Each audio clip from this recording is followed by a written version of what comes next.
There's never been so many people coming up, and that's because they're gaming the system, and the system has changed for the worse because of what happened with Democrats and what they've done in terms of Congress. So if we change the laws, it would be very easy. But in the meantime, Mexico, if they stop the people from coming in, we won't have a lot of people coming at the border. Well, that's President Trump, of course, speaking with Fox News yesterday on the border. This as he continues to make the case to try and solve the crisis that continues there. The president traveling to California yesterday to tour a revamped section of the barrier fencing after this week backing off those plans to close the border, at least for now. The president instead issuing a one-year warning to Mexico to stop the illegal crossings, or he says he will place tariffs on cars that are made in that country. A threat he issued again this afternoon when he addressed the Republican Jewish coalition in Las Vegas and also talked about immigration there. Joining us for analysis is Jeff Mason, White House reporter for Reuters. Jeff, always good to see you. The president did have warm words for Mexico this afternoon, at least in its efforts to try and enforce their southern border so the caravans don't form there in the first place. Do you think the administration policy can actually hammer that through and get that through to Mexico to try and stop some of these caravans before they even arrive here? Well, that's the theme that the president has been using for the last couple of days since initially threatening to close the border about a week ago.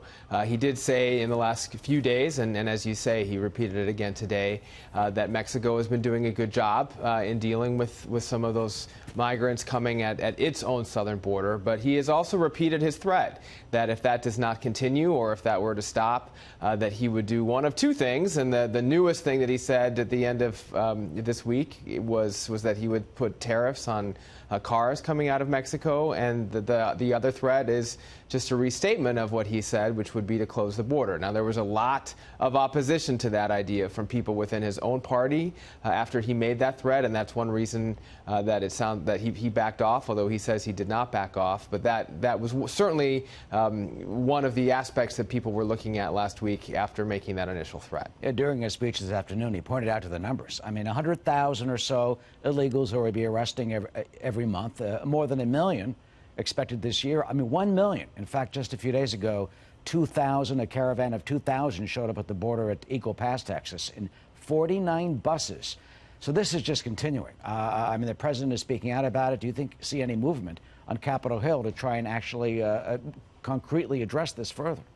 Well, I think that the president is certainly going to continue to make it an issue, and that his people are no doubt working as well with folks on Capitol Hill. It's hard for me to predict what sort of legislation might come out of that. I mean, there have been attempts to do comprehensive immigration reform for decades under both Republican and Democratic presidents to no avail. That doesn't seem to be the main thrust of what the president's immigration policy is right now. He's more interested in building a wall and in cutting off illegal immigration, although it's worth noting that a lot of the people who are coming through the border are not coming sort of in the middle. They're going to actual checkpoints and turning themselves in.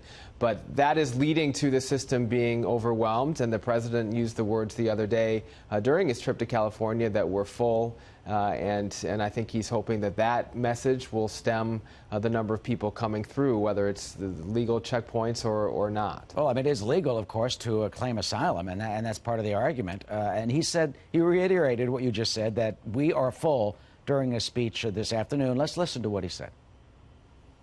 Get out. Sorry, get out. Sorry, can't handle it. And I told my people yesterday, our country's full. We're full. Our system's full. Our country is full. Can't come in. Our country is full. What can you do? We can't handle it anymore. Our country is full. Can't come in. I'm sorry. It's very simple.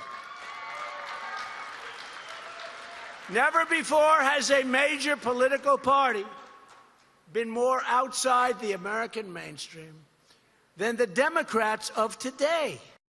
I mean, clearly, he says, and the officials say, that the system is overwhelmed.